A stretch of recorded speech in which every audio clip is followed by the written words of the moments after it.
बच्चों, राधे राधे राधे राधे। कैसे हो बेटे? अच्छे हो?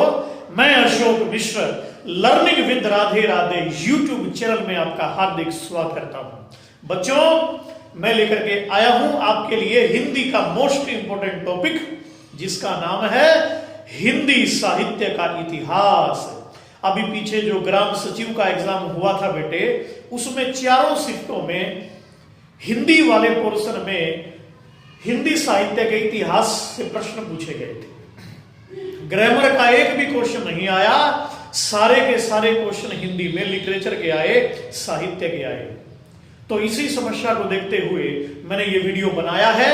इसमें आपको हिंदी साहित्य के प्रश्न मिलेंगे और आगे जो भी परीक्षा होगी, अब HSSC लेगा परीक्षा, ठीक है, पटवारी, ग्राम सचिव, जो भी आगे एग्जाम होगा, स्टाफ नर्स का होगा, महिला सुपरवाइजर का होगा, तो उसमें हिंदी साहित्य के इतिहास से भी क्वेश्चन पूछे जाएंगे। तो अब आपको व्याकरण भी तैयार करना है और दूसरा हिंदी साहित्य भी तैयार करना है। तो इस वीडियो को आप शुरू से लेकर के अंत तक देखिए, मेरे साथ बने रहिए और आपके 5 नंबर बिल्कुल पक्के इसमें से हो जाएंगे, इस टॉपिक में से। और जिन्होंने अब तक लर्निंग विद राधे राधे आपके इस अपने YouTube चैनल को सब्सक्राइब नहीं किया है, तो इसे सब्सक्राइब भी करें और बेल आइकन भी दबाए, जिससे आपको आगे की वीडियोस की नोटिफिकेशन मिलती रहे। और हिंदी व्याकरण पर मैंने पूरी व्याकरण के टॉपिक डाल दिए हैं YouTube पर, और पूरा हरियाणा जीके भी कवर कर दिया है, डाल दिया है, तो उसे भी आप जरूर ही देखें। तो प्रेम से कहो राधे राधे राधे राधे। अब हम आगे टॉपिक में प्रवेश करते हैं, तो बने रहिए मेरे साथ शुरू से लेकर के अंत तक। हिंदी साहित्य का इतिहास। देखो विद्यार्थियों, सबसे पहले प्रश्न है कि साहित्य क्या होता है, इतिहास क्या होता है। ध्यान दीजिएगा, इतिहास शब्द इति जमा ह जमा अस, इन 3 के योग से बना है, जिसका अर्थ है निश्चय से ऐसा था, निश्चय से ऐसा था। तो इतिहास वह विषय है जो हमें अतीत का बोध कराता है। अब प्रश्न है साहित्य क्या है, तो साहित्य में सा उपसर्ग है, हित शब्द है और ल्यप प्रत्यय है, तीनों को मिला दीजिएगा तो साहित्य शब्द बनता है। ऐसी रचनाएं जिनसे समाज का हित होता है उन्हें हम कहते हैं साहित्य। रसालयम साहित्यम, साहित्य जो रस का आलय है, याद रहेगा। हिंदी साहित्य में मूर्धन्य विद्वान हुए हैं आचार्य रामचंद्र शुक्ल। आचार्य रामचंद्र शुक्ल जी हिंदी साहित्य के मूर्धन्य आलोचक हुए हैं, जिनकी आलोचना पद्धति बड़ी वैज्ञानिक है, तर्कपूर्ण है। तो उन्होंने साहित्य की परिभाषा देते हुए क्या कहा, किसी भी देश का साहित्य वहां की जनता की चेतना का, चित्तवृत्ति का प्रतिबिंब होता है। किसी भी देश का साहित्य वहां की जनता की चित्तवृत्ति का प्रतिबिंब होता है। आचार्य रामचंद्र शुक्ल जी ने यह कहा है। तो विद्यार्थियों देखिएगा, हिंदी का प्रथम कवि किसे कहा जाता है, तो हिंदी का प्रथम कवि कौन कहलाता है, तो ये है सरहपा। सरहपा को हिंदी का पहला कवि कहते हैं। और हिंदी का सर्वश्रेष्ठ कवि कौन कहलाता है, तो वे हैं गोस्वामी तुलसीदास जी। संस्कृत का पहला कवि कौन है, तो वे हैं आदि कवि महर्षि वाल्मीकि। और संस्कृत के सर्वश्रेष्ठ कवि कौन है, तो वे हैं महाकवि कालिदास। महाकवि कालिदास।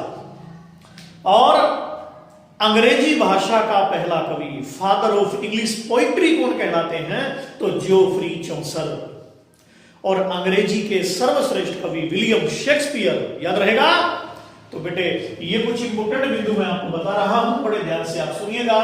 हिंदी साहित्य का इतिहास सबसे पहले किसने लिखा, तो गारसा द तांसी। गारसा द तांसी ये फ्रांस के विद्वान थे। 1839 ईस्वी में इन्होंने फ्रेंच भाषा में लिखा। अगर आपसे पूछा जाए कि हिंदी साहित्य का इतिहास सबसे पहले किसने लिखा? तो गारसा दत्तांशी ने लिखा। किस भाषा में लिखा? फ्रेंच भाषा में लिखा। कब लिखा?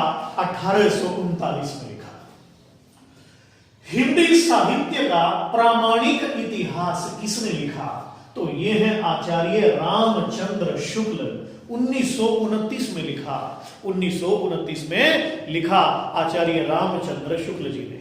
याद रहेगा बेटे? आचार्य रामचंद्र शुक्ल हिंदी साहित्य के मूर्धन्य आलोचक कहलाते हैं। इनका ग्रंथ है हिंदी साहित्य का इतिहास। 1929 में लिखा इन्होंने। और इनकी सबसे बड़ी बात जो भी पेपर में पूछी गई थी ग्राम सचिव में, कि इनकी आलोचना पद्धति की सबसे बड़ी विशेषता क्या है? कि इनकी आलोचना पूरी तरह से वैज्ञानिक है। वैज्ञानिक कहें तो तर्क संगत प्रमाण सहित। और ये हिंदी के सर्वश्रेष्ठ आलोचक हैं। तुलसीदास को सर्वश्रेष्ठ मानने वाले कौन हैं? आचार्य रामचंद्र शुक्ल। ध्यान दीजिएगा बेटे, आचार्य रामचंद्र शुक्ल जी ने एक बात बोल दी, बड़ी फेमस बात। क्या बोली? ध्यान दो।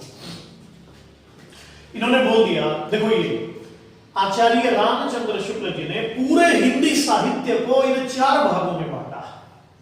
ये नाम और ये समय। सबसे पहले वीर गाथा काल, दूसरा भक्ति काल, तीसरा रीति काल और फोर्थ है गद्य काल। वीर गाथा काल का समय दिया इन्होंने 1050 से 1375 विक्रम संवत। भक्ति काल का समय 1375 से 1700। रीति काल का दिया 1700 से 1900 विक्रम संवत। और गद्य काल का समय दिया बेटे इन्होंने 1900 से 1984 विक्रम संवत। भक्ति काल को पूर्व मध्य काल भी कहा, रीति काल को उत्तर मध्य काल भी इन्होंने कहा है। और हिंदी साहित्य के भक्ति काल को इन्होंने हिंदी साहित्य का स्वर्ण युग कहा, स्वर्णिम काल कहा, golden period of Hindi literature. तो हिंदी साहित्य का गोल्डन पीरियड किस काल को कहा गया? तो ये कहा गया भक्ति काल को। किसने कहा? आचार्य रामचंद्र शुक्ल जी ने कहा है। क्यों? क्योंकि जितने उच्च कोटि के कवि हुए हैं वो सब भक्ति काल में हुए हैं। और भक्ति काल में देखिएगा, भक्ति काल की धाराओं को इन्होंने 2 भागों में बांट दिया। सबसे पहले निर्गुण काव्य धारा और दूसरी है सगुण काव्य धारा। निर्गुण काव्य धारा, सगुण काव्य धारा। निर्गुण काव्य धारा मीन्स ऐसी धारा जो ईश्वर को निर्गुण निराकार मानती है, वो निर्गुण है। और जो ईश्वर को साकार मानती है, सगुण मानती है, वो सगुण काव्य धारा है। निर्गुण काव्य धारा 2 शाखाओं में बटा, ज्ञानाश्रयी शाखा और दूसरा है बेटे प्रेमाश्रयी शाखा। ज्ञानाश्रयी माने जिसको ज्ञान का आश्रय है, प्रेमाश्रयी मीन्स जिसमें प्रेम का आश्रय है। तो ज्ञानाश्रयी शाखा को संत काव्य धारा भी कहते हैं और प्रेमाश्रयी को सूफी काव्य धारा भी कहते हैं। फिर सगुण काव्य धारा भी 2 भागों में बटी, राम और कृष्ण। यानी कि रामाश्रयी, जिनको राम का आश्रय है वे रामाश्रयी काव्य धारा में आते हैं। जिसको कृष्ण का आश्रय है वे कृष्णाश्रयी शाखा के तहत आते हैं। फिर रामाश्रयी से उत्पन्न होता है राम काव्य और कृष्णाश्रयी से उत्पन्न होता है कृष्ण काव्य। तो संत काव्य धारा के प्रतिनिधि कवि कौन है बेटे? ये है संत कबीरदास। और सूफी काव्य धारा के प्रतिनिधि कौन है? मलिक मोहम्मद जायसी। और राम काव्य धारा के प्रमुख प्रतिनिधि हैं गोस्वामी तुलसीदास जी महाराज। और कृष्ण काव्य धारा के प्रमुख प्रतिनिधि कौन है? महाकवि सूरदास जी।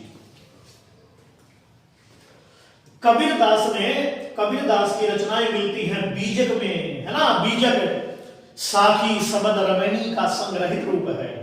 यह सदुक्कड़ी भाषा है। कबीरदास की भाषा कौन सी है? सदुक्कड़ी भाषा, पंचमेली खींचड़ी भाषा। और पद्मावत की अवधी भाषा है, और रामचरितमानस की अवधी भाषा, और सूरसागर मिलता है ब्रज भाषा में। किसमें मिलता है बेटे? ब्रज भाषा में। और आचार्य रामचंद्र शुक्ल जी ने इन्हीं कवियों के कारण भक्ति काल को हिंदी साहित्य का स्वर्णिम काल कहा है। इन्होंने बात बोल दी, क्या बोले? आचार्य रामचंद्र शुक्ल जी बोले कि हिंदी साहित्य जो है वो एक निर्मल विशुद्ध आकाश है, और उस हिंदी साहित्य रूपी आकाश में तुलसीदास ऐसे चमक रहे हैं जैसे आकाश में सूर्य है, और सूरदास ऐसे चमक रहे हैं जैसे आकाश में चंद्रमा है, और केशवदास ऐसे चमक रहे हैं जैसे नक्षत्र है। तो क्या बोले? शुक्ल जी की बड़ी सुंदर पंक्ति है कि सूर शशि तुलसी रवि, सूर शशि तुलसी रवि, उड़गन के शवदास, और कवि खद्योत समा, जह तह करत प्रकाश। सूर शशि तुलसी रवि, उड़गन के शवदास, और कवि खद्योत सम, जह तह करत प्रकाश।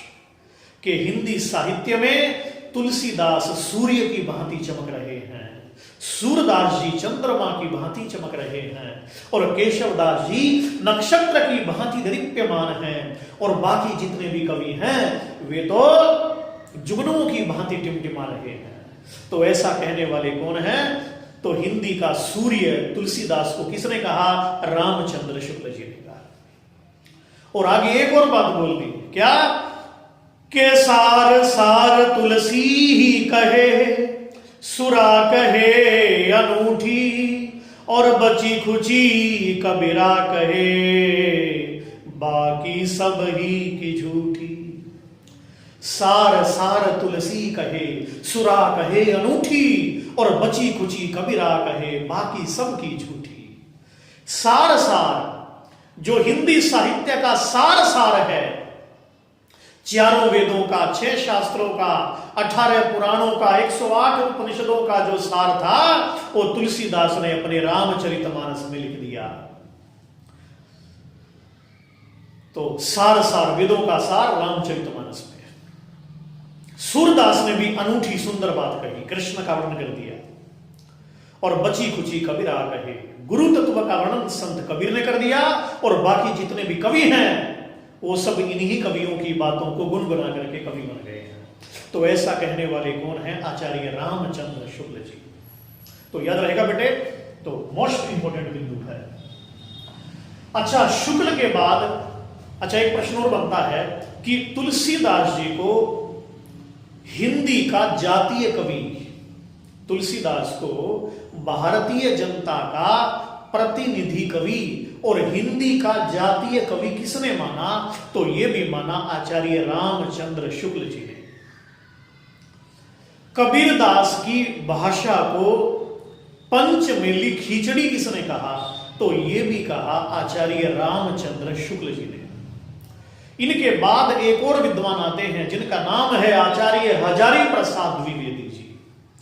आचार्य हजारी प्रसाद द्विवेदी जी वे भी इन्हीं की भांति हिंदी साहित्य के मूर्धन्य आलोचक के रूप में हैं, और रामचंद्र शुक्ल के खेमे के सबसे बड़े आलोचक कौन हैं? आचार्य हजारी प्रसाद द्विवेदी जी।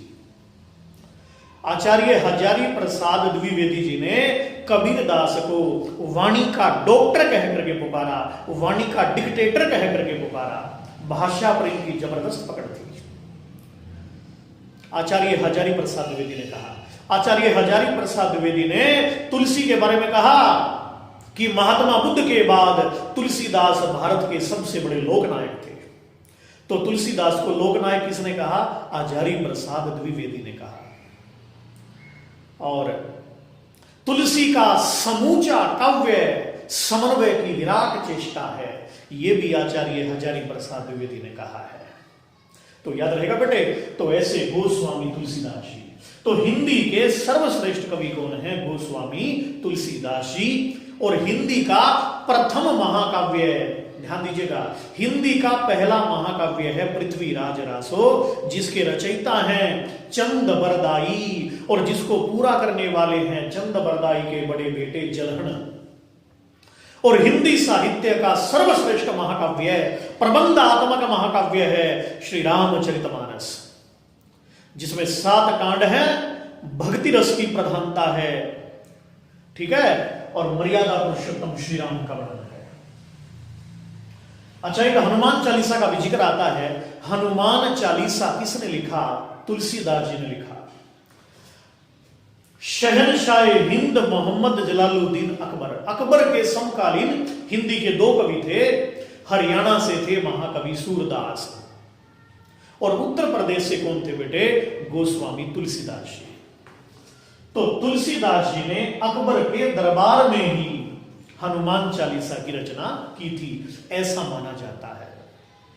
अंत में आता है ना, क्या आता है? तुलसीदास सदा हरि चेरा, कीजे नाथ हृदय महडेरा। तुलसीदास सदा हरि चेरा, कीजे नाथ हृदय महडेरा। तो हनुमान चालीसा के रचयिता कौन है? तुलसीदास जी, याद रखिएगा। तो वेरी इंपॉर्टेंट है। और सूरदास जी ने तो आप जानते हो, सूर सागर, सूर सारावली, साहित्य लहरी, ये तीनों ब्रज भाषा में लिखी है। ये नेत्रहीन कवि थे, इनको जीवन उत्सव का कवि भी कहते हैं। सूरदास जी को खंजन नयन के नाम से भी जाने जाते हैं। कबीर की भाषा कैसी थी? सदुक्कड़ी या खींचड़ी। जायसी की भाषा अवधी, और तुलसीदास की भाषा है अवधी। और सूरदास जी तो ब्रज भाषा के सम्राट हैं। वात्सल्य रस का सम्राट कवि कौन है? महाकवि सूरदास। कृष्ण के बाल रूप का ऐसा अद्भुत वर्णन किया सूरदास जी ने। पद मिलते हैं ना इनके, कि मैया मोरी मैं नहीं माखन खायो, मैया मोरी मैं नहीं माखन खायो। ये सूरदास जी का वात्सल्य रस है। मैया कहती हैं, लाला मोरे कन्हैया मोरे तै नहीं माखन खायो। अरे लाला, माखन तै नहीं खायो है। तो ये सूरदास जी का वात्सल्य रस है। तो हिंदी में वात्सल्य का सम्राट कवि कौन है? महाकवि सूरदास, जो अपने हरियाणा के फरीदाबाद के सिही गांव से बिलोंग करता था, जिसके बचपन का नाम था बिल्व मंगल, जिसके गुरु का नाम था स्वामी वल्लभाचार्य, स्वामी वल्लभाचार्य, और जिनको अष्टछाप का जहाज भी कहा जाता है। अष्टछाप का जहाज कौन कहलाता है? सूरदास जी। याद रहेगा बेटे। तो मोस्ट इंपोर्टेंट बिंदु है आपका ये सूरदास। तो ये वात्सल्य के सम्राट हैं। और आप जानते हो, अपने हरियाणा में सूरदास के नाम से सूर सम्मान भी दिया जाता है, जो अपने आप में साहित्य का सर्वोच्च सम्मान है। तो याद रहेगा ना। तो ये इंपॉर्टेंट बिंदु हैं। और एक और खास बात, हिंदी साहित्य में दूसरा सूरदास कौन कहलाता है? रसखान। दूसरा सूरदास कहलाता है रसखान। और एक और कृष्ण भक्त महिला है, कौन? मीराबाई। जिन मीराबाई के गुरुदेव कौन थे? संत रविदास। संत रविदास। तो अभी मैंने आपको ये बताया कि हिंदी साहित्य में प्रथम कवि कौन कहलाता है? सरहबा। और हिंदी का सर्वश्रेष्ठ कवि कौन है? गोस्वामी तुलसीदास। और भक्ति रस के सर्वश्रेष्ठ कवि कौन है हिंदी में? गोस्वामी तुलसीदास। वात्सल्य के महाकवि सूरदास। श्रृंगार रस के हैं बिहारी लाल। श्रृंगार रस के सर्वश्रेष्ठ कवि कौन है बेटे? बिहारी लाल, जिनके बारे में कहा जाता है हिंदी साहित्य में एक रचना लिख करके हिंदी साहित्य में अमर हो गए। कौन? बिहारी लाल, जिनकी रचना का नाम है सतसई, और जिनके बारे में कहा जाता है कि सतसैया के दोहरे, सतसैया के दोहरे, जो नावक के तीर, और देखन में छोटे लगे, घाव करे गंभीर। बिहारी के दोहरे ज्यो नावक के तीर, देखन में छोटे लगे घाव करे गंभीर। तो हिंदी साहित्य में ऐसा कवि जो एक रचना से ही हिंदी में अमर हो गया, तो वो कौन है? बिहारी लाल। और बिहारी लाल हिंदी में श्रृंगार रस का सर्वश्रेष्ठ कवि है, और जिसकी एक ही रचना है, कौन सी? सतसई। और जिस सतसई में 713 दोहे हैं। बिहारी का वर्णन मजाक की, बिहारी का विरह वर्णन मजाक की हद तक पहुंच गया है। बिहारी का विरह वर्णन मजाक की हद तक पहुंच गया है। ये पंक्ति बिहारी के बारे में किसने बोली है? आचार्य रामचंद्र शुक्ल जी ने बोली है। तो प्यारे बच्चों, बस आज इतना ही है, और परीक्षा में जाने से पहले इस वीडियो को आप एक बार जरूर देख करके जाइए, और मेरा ऐसा विश्वास है कि इसमें से क्वेश्चन आपको पक्का मिलेंगे। और इस वीडियो को ज्यादा से ज्यादा लाइक करिए, शेयर करिए, कमेंट करिए। आप शेयर नहीं कर रहे हो बेटा। जो विद्यार्थी HSSC की तैयारी कर रहा है, इस वीडियो को उस तक जरूर शेयर करिएगा, जिससे वो हिंदी साहित्य से वंचित न रहे, और तभी यह लघु प्रयास मेरा सार्थक होगा। आप सभी को राधे राधे। इसका स्क्रीनशॉट लेना चाहो तो आप जल्दी ले सकते हो। राधे राधे।